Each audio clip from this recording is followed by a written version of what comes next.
자, 안녕하세요. AI 수업 시작하겠습니다. 지난 시간에 이어서 이제 트랜스포머까지 한번 쭉 가보려고 해요.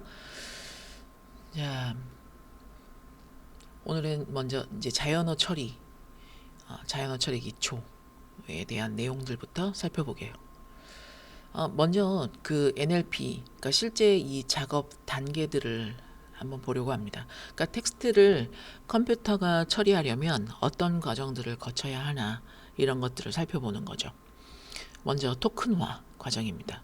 그러니까 문장을 모델이 다룰 수 있는 단위로 잘게 나누는 과정입니다. 이게 NLP에서의 가장 첫 번째 단계예요.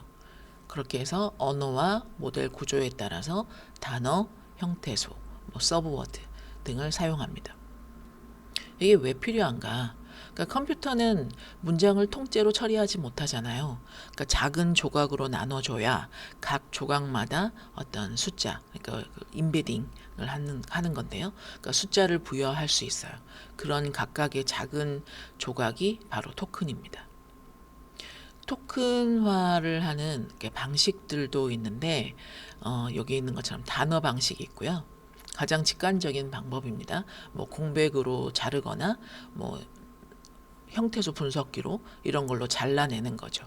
그러니까 뭐 나는 학교에 갔다라고 한다면 나는 학교에 갔다 이런 식으로 자르는 거예요.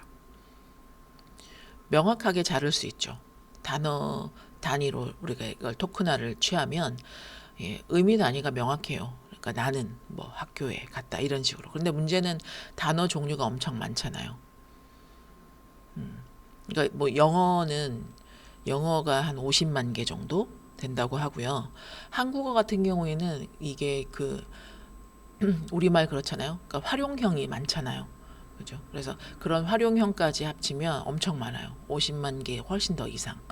그렇고 그다음에 그런 식으로 그냥 단어 구조로 나누는 건 뭔가 새로운 단어가 만들어지거나 요즘처럼 어떤 막 밈처럼 만들어지는 단어나 이런 것들은 처리를 못 해요.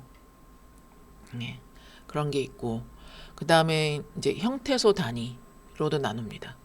예, 토큰을 나누는 단위를 얘기하는 겁니다. 형태소 단위가 있어요. 한국어에서는 이 형태소 단위를 제일 자주 씁니다. 예, 이걸 이제 잘라내는 거예요. 뭐 나는 학교에 갔다라고 한다면 이거는 이제 뭐 조사 그리고 어미 이런 것까지 분리하는 거예요. 그러니까 나는 이렇게 끊는 게 아니라 나하고 는 이건 조사잖아요. 뭐 학교에 할 때 애는 애도 조사고 그다음에 뭐 갔다 할 때 갔다가 그냥 갓이 아니고 가다에다가 왔다 이렇게 붙는 거죠 어미가. 그래서 아다 이런 식으로 다 분리해내는 거예요. 그러니까 이 형태소 단위로 하면 한국어처럼 우리 이런 한국어를 교차어라고 하는데 이런 단위에서는 그걸 구분하는 게 예, 이제 장점이 될 수 있죠. 어휘의 크기가 줄어들거든요. 근데 이제 단점이라고 하면 그 형태소 분석기 자체가 언어별로 다 필요해요. 예. 그 언어별로 형태소가 어떤 언어는 이렇고 저렇고 하는 게 있을 거 아니에요. 이런 것들이 다 모두 필요한 게 단점이라고 할 수 있죠. 현대의 표준은 이 서브워드를 사용하는 겁니다. 서브워드 단위로 토큰을 만들어내는 거예요. 그러니까 통째로 만드는. 예. 그리고 이제 그 서브워드, 그러니까 이 말은 그러니까 드문 단어들 있죠. 예. 드문 단어는 조각을 잘게 이제 자르는 겁니다. 그래서 그걸 알고리즘이 좀 이제 자동으로 학습을 해서 나름 최적의 토큰 집합을 만들어냅니다. 물론 그 서브워드에 필요한 알고리즘들도 뭐 여러 가지가 있어요. 뭐 BP도 있고 워드피스도 있고 그리고 센텐스 피스 뭐 이런 것도 있고 뭐 틱토큰 예 이런 것도 있죠. 그 알고리즘들 말이에요. 그러니까 뭐 GPT 이런 거는 사용하는 게 뭐 BP 예. 뭐 버트도 다르고 또 뭐 챗GPT 다르고 뭐 그렇습니다. 근데 우리가 여기서 이제 그런 알고리즘까지 다 다뤄보자는 건 아니고요. 이렇게 서브워드의 형태로 토큰화 과정을 거친다라는 거죠. 그래서 그렇게 토큰화를 하고 난 이제 후에 그걸 요 아래 단계들로 또 넘어갑니다.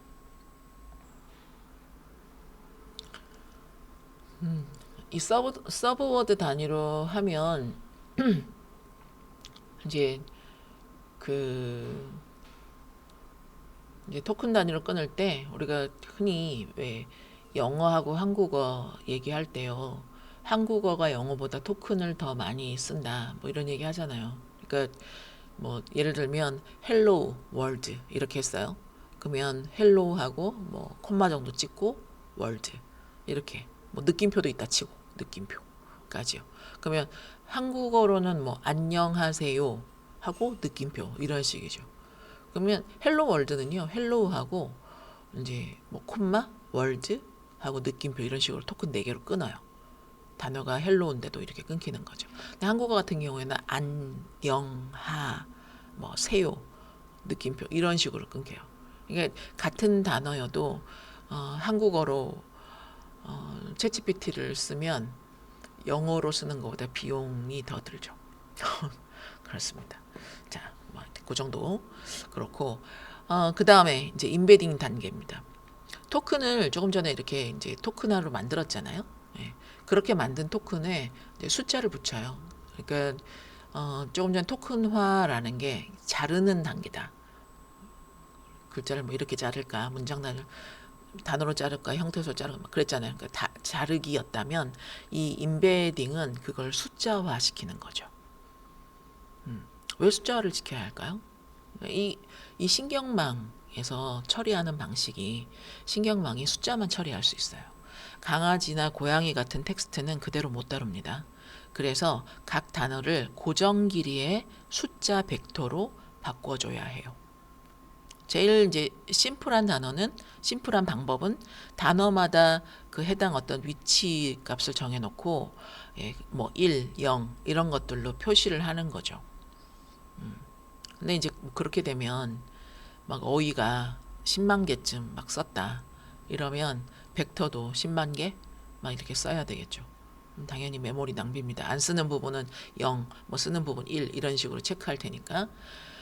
근데 그렇게 하면 이제 그 단어 간의 어떤 거리 이런 걸 확인을 해서 비슷한 동물이라는 의미를 표현 못하게 됩니다. 뭐 그래서 요 인베딩은 텍스트를 밀집 벡터로 바꾸는 방식이다. 의미가 비슷한 단어를 가까운 위치에 표현할 수 있다. 이렇게 말해줘요. 그러니까 이 인베딩이 그러니까 밀집 벡터를 쓰는 건데요. 밀집 벡터로 바꾸는 거예요. 텍스트 자체를. 그럼 이걸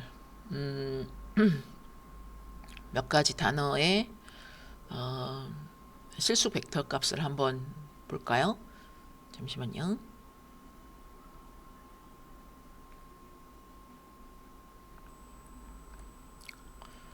요런 걸 한번 잠깐만 보시죠.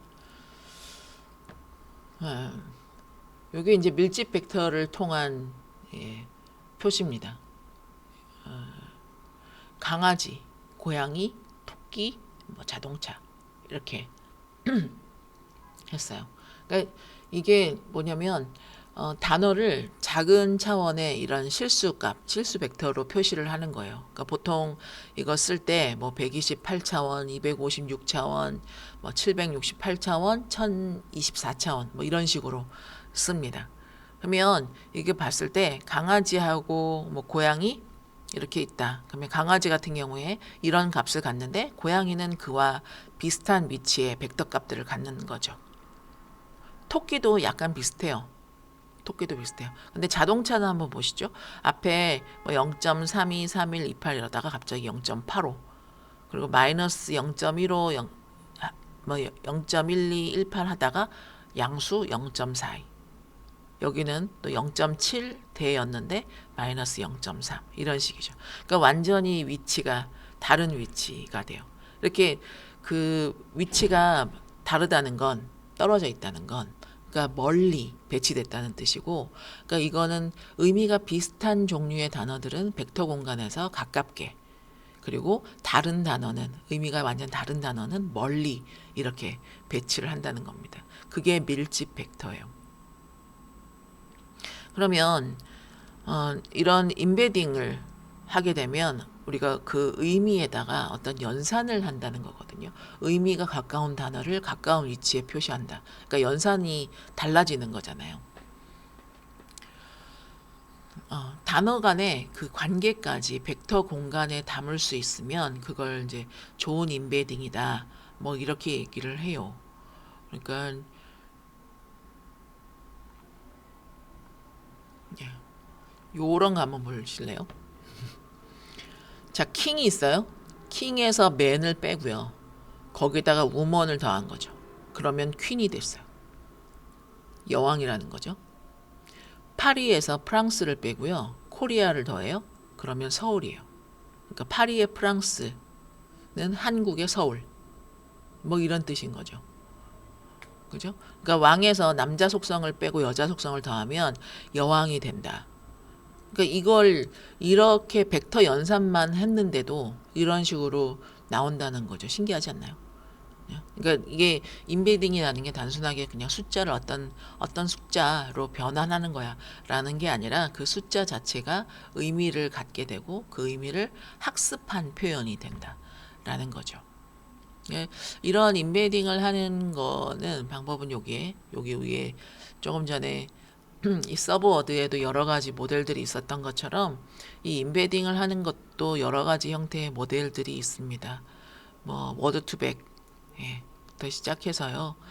뭐 지금은 이제 오픈 AI의 그 인베딩스 이렇게 하는데요. 그러니까 현재 요즘에 쓰는 그 라그 시스템의 표준이 되고 있죠. 그러니까 지금은 그냥 뭐 이제 이미 학습되어 있는 그 버트나 아니면 오픈 AI의 인베딩을 가져다 쓰는 게 일반적이긴 합니다. 직접 그걸 학습해서 할 일은 없지 않나. 지금은 그래요. 그리고 자연어를 처리하는 거예요. 토큰화했어요. 인베딩. 그리고 난 다음에 문맥 이해입니다. 이 문맥 이해라는 게 같은 단어라고 하더라도 주변에 따라서 그 의미가 달라진다는 걸 이 모델이 다룰 수 있어야 돼요. 그렇잖아요. 같은 단어도 무엇에 따라서 어디에 쓰니에 따라 다르다.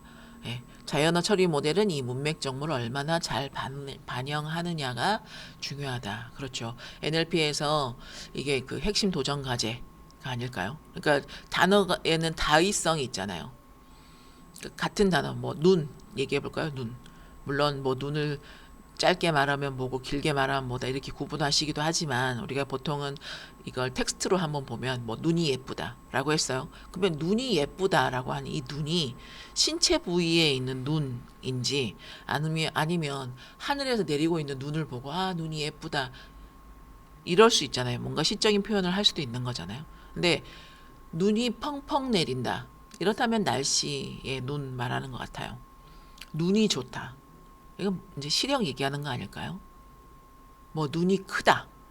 뭐 이러면 좀 헷갈려요. 사람 눈이 크다는 거야? 아니면 뭐 눈송이가 크다는 거야? 뭐 그렇죠.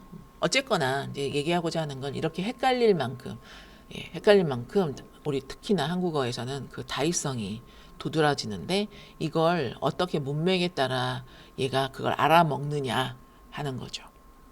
그래서 어떻게 문맥을 이해하냐라는 거예요. 이제 세대에 따라서 이런 부분에 그 문맥을 이해하는 건 이제 진화 정도가 달라졌습니다. 그래서 뭐 처음에 나왔던 1세대에서는 당연히 그 다의성 문제를 못 풀었어요. 눈이라는 단어가 어디서든 나오기만 하면 똑같은 벡터 값을 주더라는 거죠. 그러다가 이제 그 세대가 이제 점점점 진화하면서 한 추론 이전까지만 하더라도 그러니까 문장에 따라서 똑같은 눈이라는 단어에 다른 벡터 값을 부여하게 됐습니다. 그러니까 눈이 예쁘다에서의 그 눈에 들어있는 벡터 값이랑 눈이 내린다의 그 눈에 있는 벡터 값이 달라서 그러니까 문맥을 좀 고려하게 됐다는 거죠. 그러다가 그런 내용의 이제 추론 능력까지 들어가게 됐습니다. 뭐 GPT나 클로드처럼요. 그러면서 문장 전체의 어떤 함의적인 내용까지 이해하게 됐어요.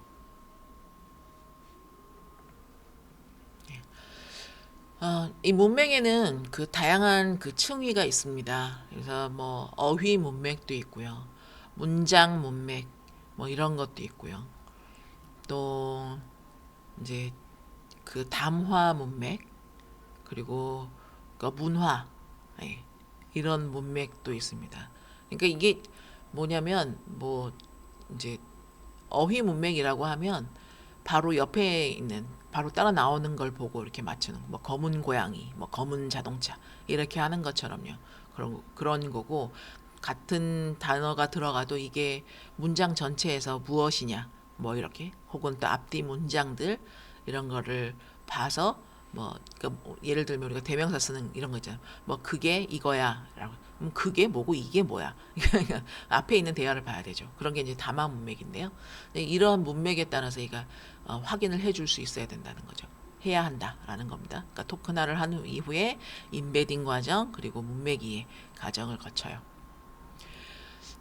대표 과제라고 적어놨는데요. 그러니까 NLP가 풀고 있는 대표적인 문제들입니다. 그러니까 이 세 가지의 형태, 이 내용들을 가지고 어떤 문제를 풀어야 하냐면 감성을 분석하고요, 기계 번역하고요, 개체명을 인식하고 질의응답 그리고 요약 같은 것들입니다.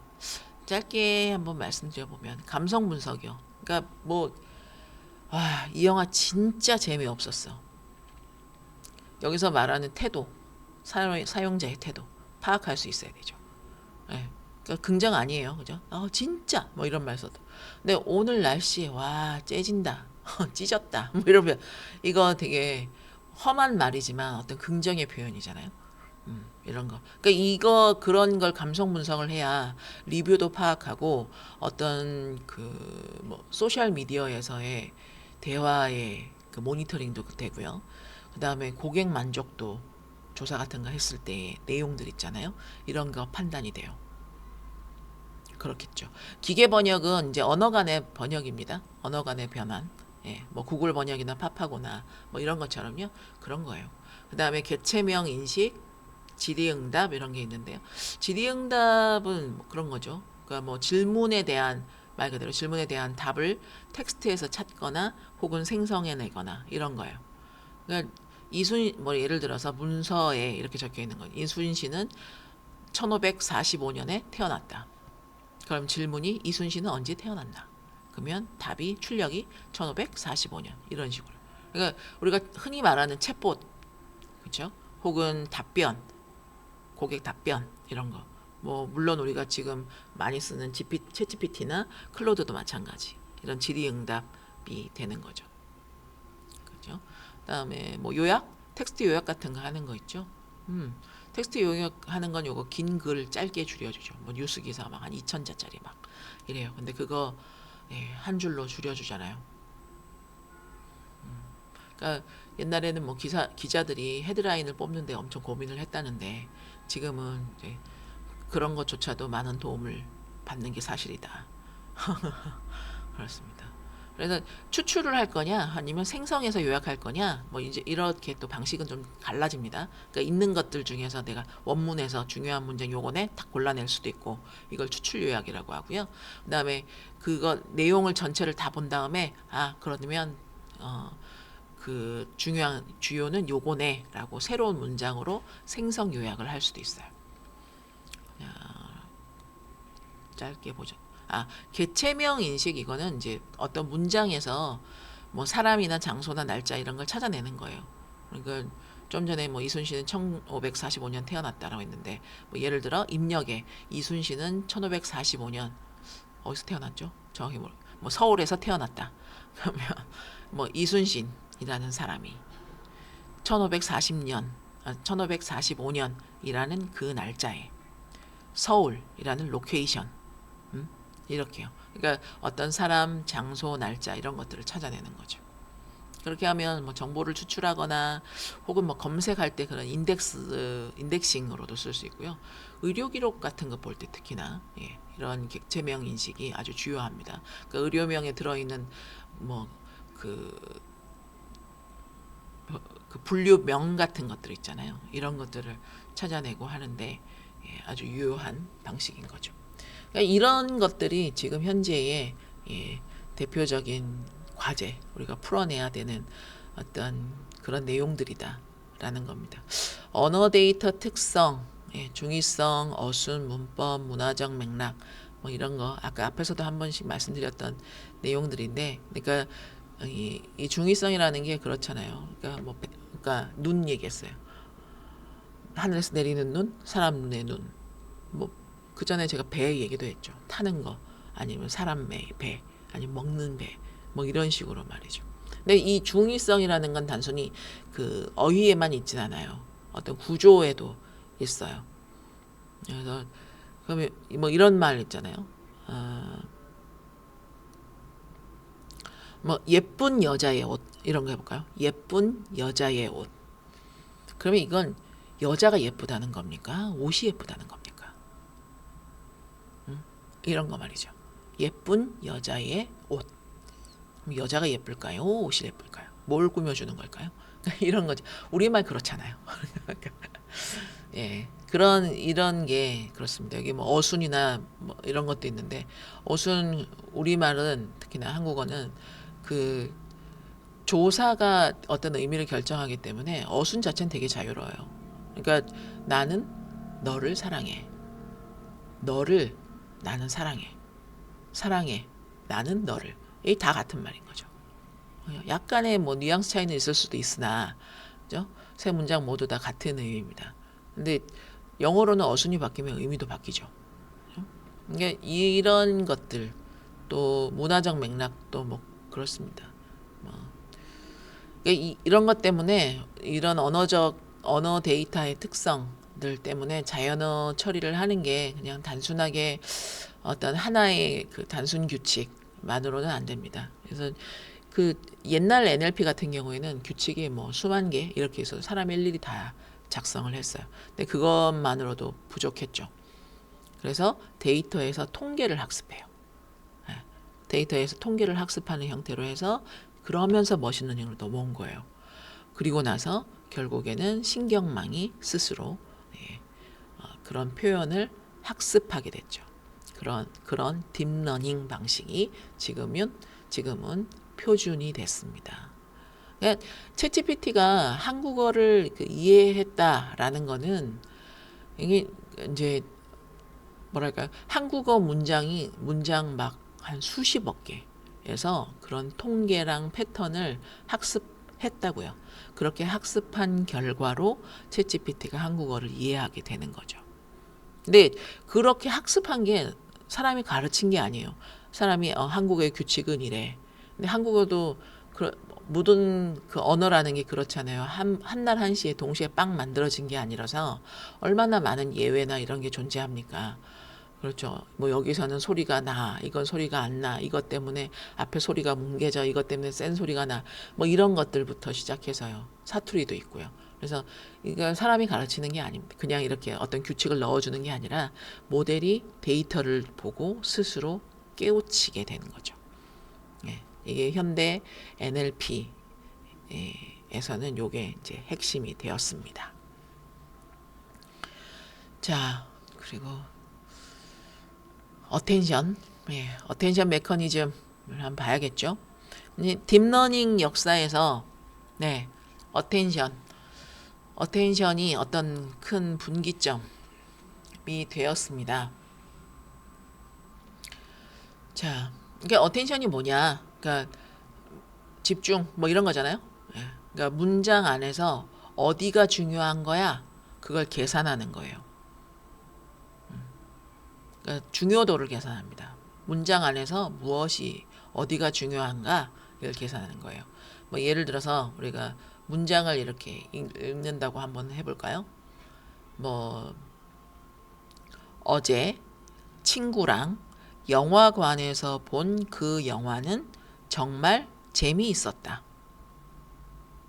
어제 친구랑 영화관에서 본 그 영화는 정말 재미있었다. 군체 보셨나요? 예, 나는 이슈던데요. 자, 어쨌거나 어제 친구랑 영화관에서 본 그 영화는 정말 재미있었다. 자, 이 문장에서요, 재미있었다라는 단어를 우리가 한번 이해해 보려고 해봅시다. 우리 뇌는요, 자동으로 영화라는 단어를 강하게 참조합니다. 영화가 재미있었다. 이렇게 얘기했어요. 근데 여기에 이제 친구라거나 혹은 어제라거나 뭐 어떤 뭐 그라거나 뭐 보았다 뭐라거나 뭐 이런 거 말고 영화라는 말이 더 중요하다라고 이제 알게 되는 거죠. 그러니까 어텐션이라는 건 이걸 이제 모델에다 구현한 거예요. 단어를 처리할 때 다른 어떤 단어들과의 관련도를 점수로 계산해요. 그래서 여기에는 지금 표시를 하지 않았는데 이건 좀 한번 적어 보겠습니다.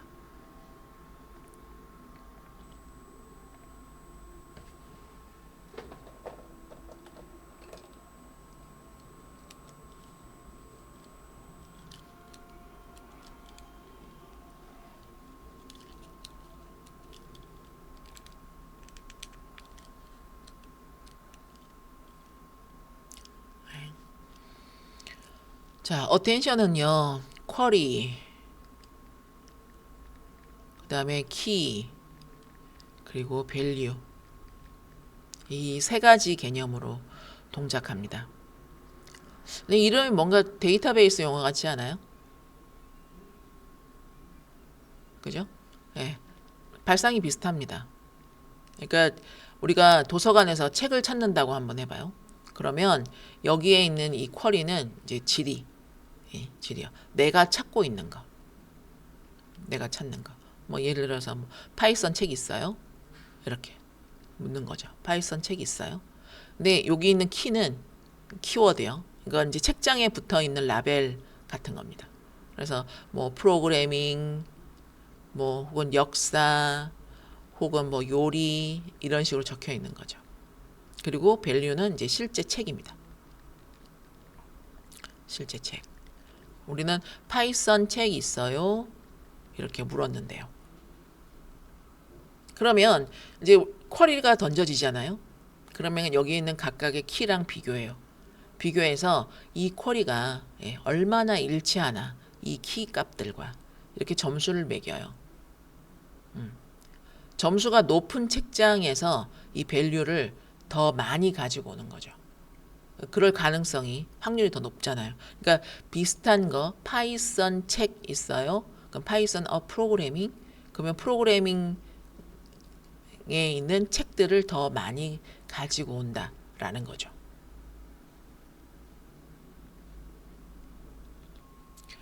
그렇게 해서 유사도를 이제 점수를 어텐션 수식에 따라서 계산을 합니다. 그렇게 해서 우리가 이게 이 이제 쿼리가 즉 이게 어떤 것과 더 가까운가 이렇게 학습할 수 있도록 하는 거예요. 장점은요. 어텐션 긴 문장을 처리할 수 있어요.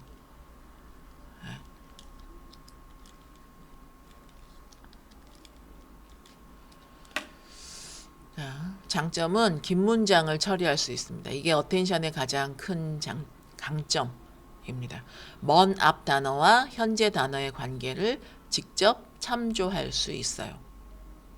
기본 RNN 같은 경우에는 시간이 이제 거쳐가면서 이게 전달될 때 점점 흐려지잖아요.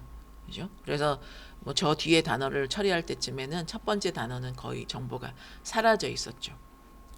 근데 이 어텐션에서는 그걸 해결을 그 모든 단어의 쌍을 직접 이렇게 연결을 합니다. 첫 번째도 100번째랑 연결하고 두 번째도 100번째랑 연결하고 세 번째도 100번째랑 다 연결해요. 거리하고 무관하게.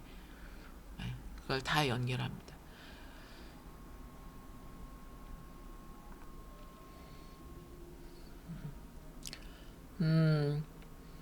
그러니까 이제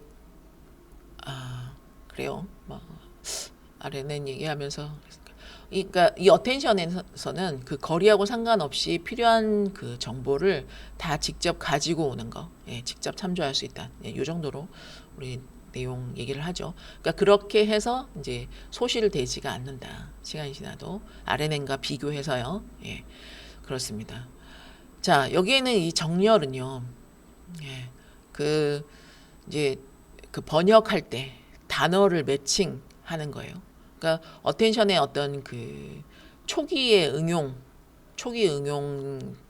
방법 중에 하나가 번역에서 이 단어 정렬을 하는 거였어요. 그러니까 정렬이 뭐냐? 그러니까 번역할 때 원문의 어느 단어가 그 저기 번역문에 어느 단어에다가 대응하는지 이걸 매칭하는 거죠. 이게 I love you 이렇게 했어요. 그러면 나는 사랑해 너를이잖아요. 그런데 이걸 그 번역문에서는 나는 너를 사랑해 이렇게 한단 말이에요. 그러니까 이렇게 하는 걸 이런 매칭을 정렬이라고 해요. 어텐션이 정렬해 주는 거 방식을 이렇게 보면 여기서는 번역에서 어떤 거 이렇게 지금 말씀드렸는데, 그러니까 어떤 입력 단어가 어떤 출력 단어를 만들 때 참조했나라는 게 아까 우리 그 계산 수식을 통해서 말씀드렸던 그 수식을 통해서 이게 참조됐는지를 알 수 있게 합니다. 그래서 그 영어나 일본어 같은 경우에는 서로 어순이 차이가 나잖아요. 그죠? 예.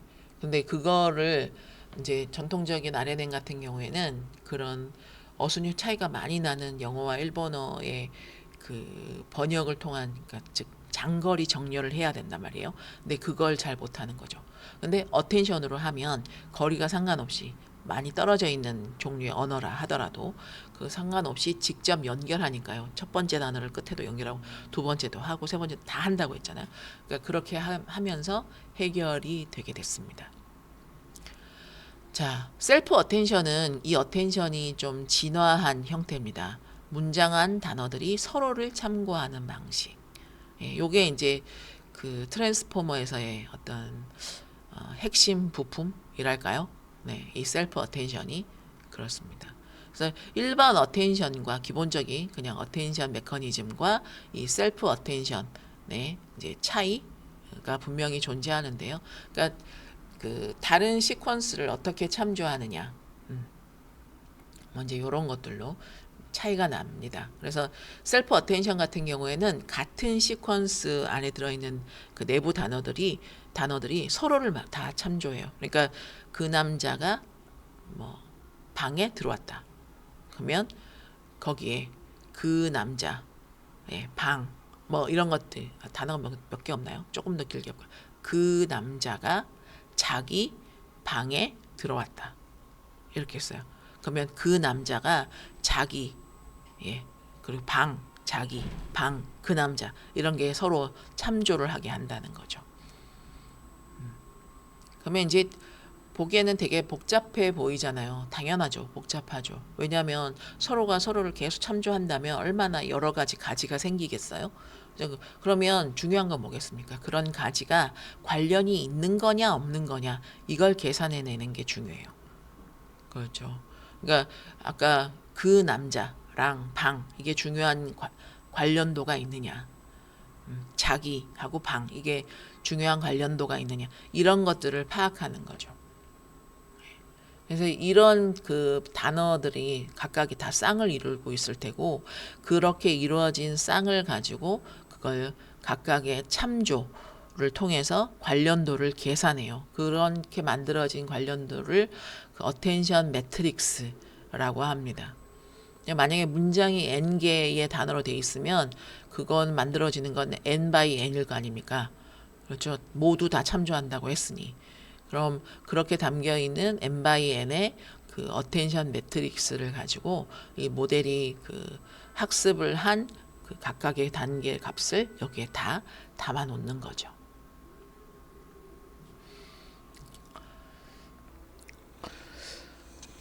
한번 정리해 볼까요? RNN 그리고 어텐션 말이죠. RNN은 문장을 한 단어씩 순서대로 읽는 겁니다. 사람이 책을 읽듯이 앞 단어를 기억하면서 다음 단어로 넘어가요.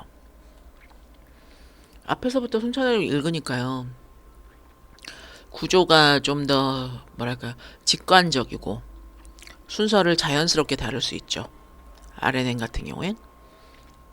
근데 단점이 있어요. 이렇게 쭉 가다 보니까 앞에 있던 걸 앞 문장이 길어지면 까먹어요. 예. 앞 단계가 끝나고 나면 다음 단계를 계산해야 되거든요. 이렇게 하다 보니까 순차적으로 말 그대로 그냥 느려요. 예. 그러니까 이게 GPU의 어떤 병렬 처리를 이용하더라도 이 느려진 걸 처리를 할 수가 없습니다.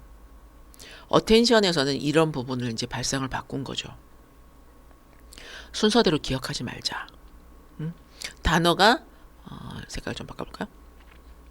단어 하나 만들 때마다 입력 전체에서 필요한 부분을 그때그때 직접 골라서 보자. 예, 이게 어텐션이에요. 번역할 때 원문을 이렇게 우리가 한 번씩 이렇게 보잖아요. 단어 여기 있나 저기 있나 이런 식으로요. 그렇게 보기 때문에 문장이 막 이렇게 멀리 떨어져 있고 많아도 어떤 단어를 찾으면서 내가 여기에 해당하는 걸 여기서 찾을 수도 있고 여기서 이렇게 찾을 수도 있어요. 그렇게 하니까 바로 연결되는 거죠. 그리고 전체를 쭉 읽고 이렇게 하는 게 아니고 예, 그런 얘기입니다. 정보 손실이 없습니다. 이렇게 하니까. 그러니까 RNN에서 어떤 까먹었던 문제 이게 해결되는 거죠. 처음에는 이게 이 RNN을 도와주는 어떤 보조 장치의 형태로 이 어텐션이 사용됐어요. 그러다가 이 어텐션의 진화형, 예, 셀프 어텐션인 거죠. 나온 거죠. 그러니까 다른 문장을 이렇게 참조하는 게 아니라 같은 문장 안에서 단어들이 서로가 서로를 참조하도록 이렇게 한 겁니다. 이렇게 참조하고 얘가 이렇게 참조하고 이렇게 참조하는 거예요. 예. 그러니까 이걸 이제 그 고양이가 그 고양이가 배고파서 그것을 먹었다. 예. 그러니까 같은 문장 안에서 단어들이 서로가 서로를 참조하게 합니다. 그래서 여기서 말하는 그것을 먹었다. 그것이 뭘 가리키는지 이제 그걸 직접 계산해서 단어 관계 내에서 파악하는 겁니다. 그러니까 모든 단어마다 이제 그렇게 해서 단어쌍이 생겨요. 각각 단어가 관계가 생긴다고 했잖아요. 그러니까 여기서 이제 단어쌍이 생긴다는 거예요. 그러면 그렇게 만들어진 단어쌍을 네, 한꺼번에 이렇게 단어 고양이하고 배하고 먹었다 등등 이렇게 단어쌍 이렇게 있죠. 그러면 이걸 병렬로 해서 한꺼번에 계산을 쫙 뿌리는 거죠. 그래서 예, 그 GPU의 병렬 처리를 사용하는 겁니다. 그렇게 문법이나 의미 관계 이런 것들을 스스로 학습할 수 있도록 이렇게 만드는 거죠. 그렇게 한 이 부분이 이렇게 단어쌍을 만들어서 병렬 처리를 하게 한 이 부분이 트랜스포머의 핵심 부품이 돼요. 그게 챗GPT나 클로드의 기반이 되는 거고요. 네, 한 요런 정도로 요 부분을 정리해 볼까 해요. 네. 그러니까 RNN은 순서대로 기억하는 거고요. 이건 이제 도와주다가 이렇게 바뀌었으니까 셀프 어텐션은 필요한데 예, 한꺼번에 이렇게 직접 보기 이런 표현이 맞을까요? RNN은 순서대로 보는 거. 이건 한꺼번에. 별로 정리 안 되네요. 그러니까 예, 근데 요 차이를 한번 봐주세요. 자, 그 다음에 이제 네, 트랜스포머입니다. 자, 트랜스포머는 예, 중심 구조. 예, 트랜스포머의 어떤 가장 혁명적인 결정. 예, 이겁니다. RNN 없이 셀프 어텐션 만 사용한다. 그러니까 어텐션이죠. 정확하게는 RNN을 다 빼고 어텐션만 사용한다. 이렇게요. 그래서 거기에 셀프 어텐션과 피드 포워드 층으로 시퀀스를 처리한다라고 더 자세하게 말하자면 이건데, 그 구조를 단순화하면서도 표현력을 높이는 이런 방법이죠. 그러니까 이그 어텐션이라는 게 그 논문에서 나오기 전까지만 해도 RNN을 사용할 때 말이에요. 그러니까 그 데이터는 시퀀스 데이터, 그리고 RNN으로 처리하는 게 당연. 뭐 이렇게. 그 다음에 어텐션이라는 게 있긴 했으니까 RNN을 도와주는 어떤 보조 장치, 이런 식으로요.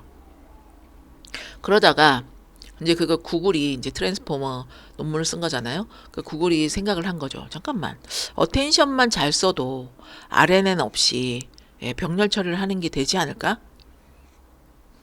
이렇게 생각을 했다는 거죠. 그게 트랜스포머의 어떤 시작점이 되었습니다. 이 트랜스포머는 기본적인 그 구조가 두 개예요. 먼저 셀프 어텐션 이랑 그다음에 이 피드 포워드 라고 하는 층으로, 이렇게 두 개의 층으로 만들어집니다. 그래서 이 셀프 어텐션 같은 경우에는 그 단어들 사이의 관계를 갖잖아요. 예, 좀 전에 말씀드렸던. 그리고 이 피드 포워드 같은 경우에는 이제 그 신경망, 그러니까 완전 다 연결된, 아주 단순한 형태의 완전히 연결된 신경망입니다. 그러면 이 신경망에서는 그 각각의 어떤 그 단어 우리가 위치가 있는데 거기서 정보를 독립적으로 얘가 변환을 시킬 수 있게끔 이렇게 해줘요. 이 두 가지를 가지고 구현을 한다는 거죠. 한 번에 뭐 셀프 어텐션 쫙 하고 피드 포워드 쫙 하고 뭐 이런 건 아니고요. 그 단어들이 입력이 되면 셀프 어텐션 층에서 먼저 단어 간의 관계를 파악하는 거예요. 그런 후에 그걸 이제 피드 포워드 층에서 그 위치별로 정보를 변환합니다. 그리고 또 관계 파악하고 또 변환하고 이런 식으로요. 이걸 계속 반복해요. 그러니까 보통 이걸 뭐 그냥 한두 번 하는 게 아니라 그 GPT-3는 뭐 96층 을 쌓아서 모델을 만들었다 이랬거든요. 그러면 GPT-4는 더 많이 쌓여 있겠죠. 그렇죠? 그런 식으로 해서 만들어냈다라는 겁니다. 그러니까 결국은 이게, 그러니까 이 트랜스포머라는 게 그러니까 입력한 문장을 가지고 처리를 해서 뭔가 결과를 내는 거. 그러니까 인코더하고 디코더하고 하는 거죠. 그러니까 근데 인코더만 쓰는 모델도 있고 또 디코더만 쓰는 모델도 있어요. 그러면서 뭐 물론 둘 다 쓰는 모델도 이렇게 있습니다. 트랜스포머가 이렇게 뭐 놀랍다 뭐 이렇게 얘기하는 이유는 이제 그 구조 자체는 단순해요. 층이 딱 두 개 있는 거잖아요. 근데 성능이 강력하다는 거죠. 그러니까 어떤 게이트 메커니즘 같은 거, 그러니까 그 LSTM 이런 거요. 이런 것도 없이 그냥 셀프 어텐션하고 피드 포워드 이 둘만 계속 반복해서 쌓아 나가요. 그러니까 뭐 되게 복잡한 문제를 푸는데 아주 단순한 모델을 가지고 만들어낸 거죠. 예. 근데 이게 그러면 완전 뭐 이게 최고냐, 이게 전혀 문제 없는 거냐, 뭐 다른 건 더 고려할 사항이 없는 거냐, 뭐 그렇지는 않습니다. 근데 이게가 위치 정보에 문제가 있는데요. 그러니까 이 트랜스포머는 기본적으로 그 단어 순서를 몰라요. 예, 순차 구조가 없는 대신 토큰 순서를 별도 정보로 제공한다. 그러니까 그 단어 순서를 모르기 때문에 이런 과정이 필요한 건데, 그러니까 RNN 같은 경우에는 단어를 순서대로 처리를 하잖아요. 그러니까 순서대로 처리한다는 말 그대로 자연스럽게 순서를 알 수 있어요. 첫 번째 단어가 뭐다, 두 번째가 뭐다, 세 번째가 뭐다. 예, 문제는 이제 그렇게 해서 저기 한 100번째 가면 첫 번째 걸 까먹는다. 문제 이런 문제는 있지만 어쨌든 단어 순서를 알고 있잖아요. 근데 트랜스포머는 그게 없죠. 그러니까 병렬 처리 한꺼번에 동시에 이 관계를 가지고 있는 걸 한꺼번에 쭉 넣어서 만들어낸다. 이런 말을 했어요. 단어들이 그냥 집합의 형태로 와장창 들어오는 거죠. 우리가 말을 그렇게 하면 안 되잖아요. 그죠? 그러니까 어순이라는 게 어떤 의미를 만들어내는 건데, 그러면 이걸 어떻게 해야 되나?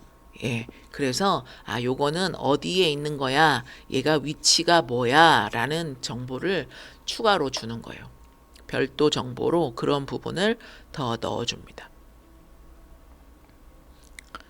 각 단어마다 뭐 너는 몇 번째 위치야, 너는 몇 번째 위치야 이렇게 준다는 거죠. 그러면 이제 그 단어의 어떤 의미값만 있는 게 아니라 위치값까지 같이 주게 됩니다. 자, 그다음 또 다른 특징 멀티 헤드 어텐션이라는 건데요. 이제 요거는 이제 트랜스포머의 아이디어의 한 가지입니다. 그러니까 어떤 걸 볼 때 한 가지 관점에서 보는 게 아니라 여러 관점에서 동시에 보겠다. 그러니까 기본적인 어텐션은 단어 사이 관계를 한 가지 기준으로 만들어요. 그렇게 해서 처리를 하는 거죠. 근데 그렇게 하기에는 여러 가지 그런 뭐 문법적이거나 의미적인 혹은 뭐 유사적인 관계 뭐 이런 것들을 다 파악하기 어렵죠. 그래서 멀티헤드 어텐션이라는 아이디어를 사용하는데요. 이건 그 어텐션을 여러 개를 동시에 돌리자 이제 이런 겁니다. 그러면 하나는 뭐 문법 관계를 파악하고 또 하나는 의미를 파악하고 또 하나는 어떤 위치 이런 거 파악하고 뭐 유사성도 파악하고 뭐 이런 식으로 하자. 그런 다음에 출력할 때 합쳐서 하자. 뭐 이렇게요. 예. 그래서 보통 이제 뭐 헤드 자체를 어텐션 하나만 쓰는 게 아니라 뭐 8개, 12개, 16개 막 이런 식으로 사용을 합니다. 그러면 그렇게 하면 이제 각각이 이 어텐션들이 어떤 거를 분석하나 이런 것들이 또 우리가 파악이 될 수 있겠죠. 예. 그러니까 그것도 그걸 이제 보면 우리가 뭘 가르쳐서가 아니라 얘가 그 멀티 헤드 어텐션을 사용하면서 그 언어가 이렇게 다르고 저렇게 다르네 라는 걸 스스로 학습을 해서 그 헤드가 동작하도록 이렇게 한대요.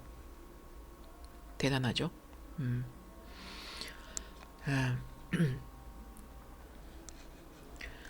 이런 트랜스포머는 대규모 사전 학습도 가능하게 합니다. 그러니까 이게 거대한 어떤 데이터로 사전 학습할 때 대규모 사전 학습 거대한 어떤 데이터를 가지고 사전 학습을 할 때 이 트랜스포머의 어떤 능력, 강력함, 힘 이런 걸 알 수 있어요. 그러니까 전통적인 그 머신러닝 하고 다르게 트랜스포머는 모델을 키우고 데이터를 늘리잖아요. 그럼 성능이 계속 올라갑니다. 우리 앞에서도 한번 말씀드렸는데 스케일링 법칙이라고 해요. 모델을 키우고 뭐 GPU 꽂아주고 데이터 막 갖다가 넣어주고 이렇게 하면 얘가 성능이 점점 좋아진다는 거죠. 좀 무섭죠. 그걸 그 창발적 능력이라고 해요. 창발적 능력. 그러니까 모델이 어떤 일정 그 크기, 이 바운더리를 벗어나면 그 이전에는 아예 없었던 능력이 갑자기 그냥 툭 생기는 그런 현상, 이런 걸 창발적 능력이라고 하는데 그런 게 생긴대요. 이제 요 시점에서 이렇게 약간 무서워하면서 영화도 나오고 그러는 거 아닙니까? 하여튼 그래요. 이제 뭐 이 사전에 학습하는 대규모 사전 학습 어떤 게 있을까요? 그러니까 뭐 인터넷에 있는 텍스트 얘가 다 읽죠. 다 이미 다 파악했어요. 똑똑하지 않나요? 근데 이게 그 데이터 자체에 어떤 이 데이터는 이게 정답이야, 저 데이터는 저게 정답이야 라는 걸 사람이 다 일일이 표시할 수 없잖아요. 그런데 얘가 스스로 그걸 파악했어요. 어떻게? 자기 지도 학습이라는 걸 썼어요. 자기 지도 학습. 그렇게 하면서 했답니다. 뭐 예를 들면 이제 예측하는 방식 같은 거 특히나 뭐 이런 거 있죠. 옛날에 뭐 공주가 이렇게 있어요. 그럼 그 다음에 살았습니다. 뭐 사과는 빨갛고 맛있습니다. 뭐 이런 식.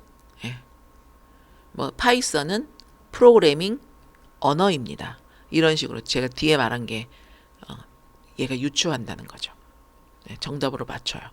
그러니까 이렇게 맞추는 걸 얘가 막 뭐 한두 번 했겠어요. 뭐 수십억 수백억 막 이렇게 했겠죠. 그러면서 어떤 언어의 패턴 그리고 또 그 세상의 지식 이런 것들을 학습해요. 예, 그런 정답은 데이터 자체에서 나오는 거니까 사람이 해주는 라벨링이라는 건 필요 없죠. 예, 사람 없이 그냥 얘가 스스로 크고 있다는 얘기입니다. 그렇습니다. 뭐 어떤 네, 예. 근데 이제 이런 사전 학습을 하고 나면 사실 뭐 그냥 거기서 끝나는 건 아니고 미세 조정도 해야 되잖아요. 그죠? 그런 예. 그런 미세 조정이 필요한데 그러니까 사전 학습 시키고 나서 미세 조정을 하고 그 다음에는 이제 어쨌든 원류로 돌아가서 사람의 피드백을 또 학습하게 합니다. 그 요런 과정 사전 학습한 후에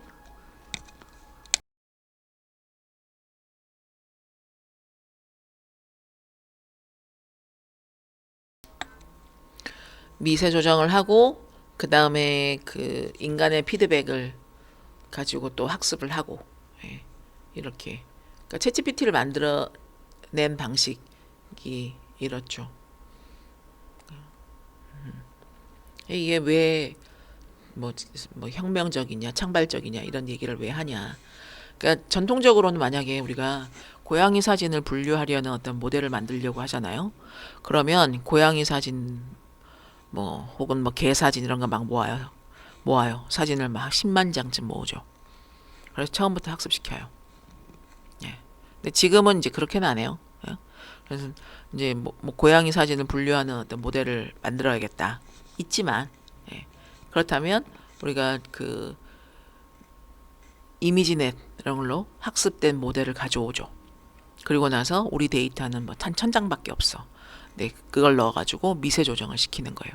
데이터 양 자체도 아까 10만 장에서 1000장으로 어, 얼마입니까? 한 100배 적어지고요. 그러면서 학습 시간도 줄죠. 당연할 거 아닙니까? 근데 성능은 어때요? 더 좋아졌어요. 예. 이게 사전 학습의 위력이거든요. 그러니까 NLP에서도 마찬가지 그렇습니다. 예. 옛날에는 그런 어떤 뭐 감성 분석 모델 이런 거 만들 때 그 데이터를 라벨링 한 거를 한 10만 건쯤 이렇게 이 정도는 필요하다 이랬다고요. 그래서 물론 뭐 지금도 그런 데이터를 라벨링 하고 물론 그 업무만 하는 건 아니지만 한 몇 년 전까지만 해도 데이터 라벨링된 데이터를 판매하거나 그런 데이터를 만들어주는 그런 업체들도 꽤나 많았죠. 그죠?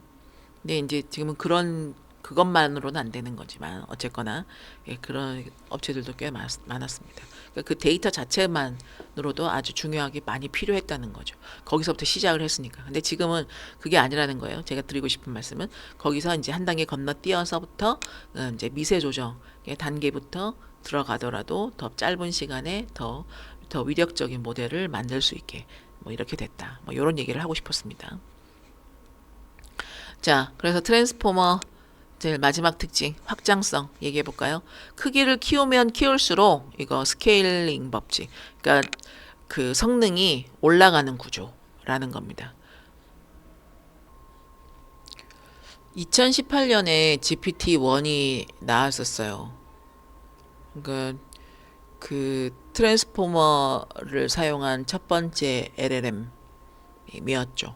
이게 그렇게 나오면서 지금 18년도에 나왔고, 그러니까 챗 GPT라는 거는 20 언제입니까? 한 22년 그때였죠. 사람들이 이렇게 막 사용하기 시작했던 건. 그리고 나서 지금 26년.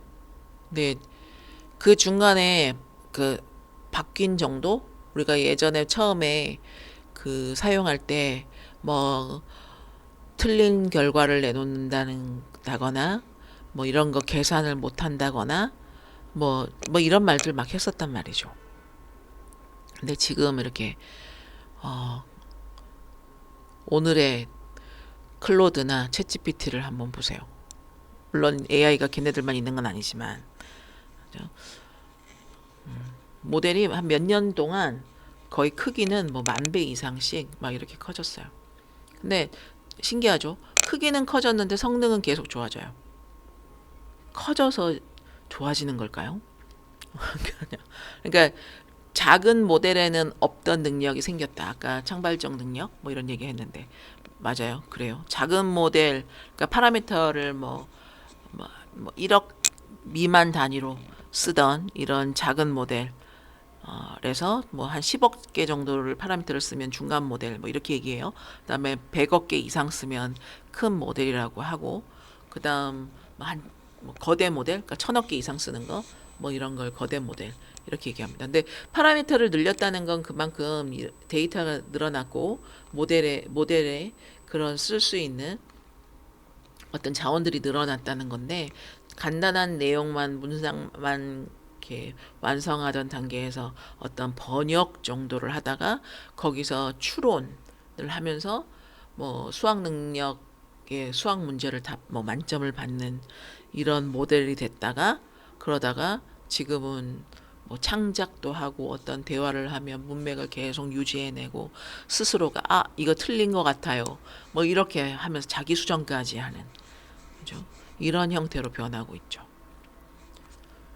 이게 이제 트랜스포머 이후의 어떤 과정이라고 말할 수 있겠습니다. 근데 이제 문제가 없을까요? 그게 아닙니다. 계산량 계속 커지죠. 메모리 사용량 커진다는 얘기예요. 돈이 더 듭니다. 시간 더 들 테고요. 열도 더 많이 날 테고 하드웨어도 더 필요할 테고 메모리 부족하니까요. 그럴 겁니다. 그러면 이제 얼마나 모델 자체를 효율적으로 똑똑하게 만들어야 하나 아직도 남은 문제 우리 앞으로 더 고민해야 되는 거 그렇겠죠. 그러니까 여기서가 끝은 아니다. 그렇죠. 또 5년 후에는 어떤 모습일까요? 그렇습니다. 자, 지난주와 이번 주 이렇게 얘기했던 내용들, 요게 사실 AI 기초에서 우리가 다루는 내용들에서도 가장 빠르게 변화하고 있는 영역입니다. 그래서 지금 우리가 뭐 RNN에서 뭐 LSTM, 뭐 텐션, 뭐 트랜스포머 이런 식으로 어떤 사고가 흐르고 있는데 여기에다가 우리가 앞으로 또 뭐가 나올지 모르잖아요. 트랜스포머 2가 나올지요. 죄송합니다. 그러니까 이렇게 나오게 될 텐데, 근데 중요한 건 어떤 그러니까 그 맥락이 있는 데이터들, 즉 순서가 있는 정보들 이런 걸 어떻게 효과적으로 처리할까? 어떻게 하면 더 효과적으로 처리할 수 있을까? 어떻게 하면 더 순서를 잊지 않을까? 헷갈리지 않을까? 틀리지 않을까? 이런 게 본질적인 질문인 것 같습니다. 자, 좀 중언부언한 부분도 없지 않아 많습니다만, 여러분들 각 어떤 모델의 특징적인 부분들, 이런 것들을 살펴주시고요. 그 내용들을 한 번 더 유심히 봐주시기 바랍니다. 자, 오늘 내용은 여기까지 하겠습니다. 오늘도 수업 들어주셔서 감사합니다.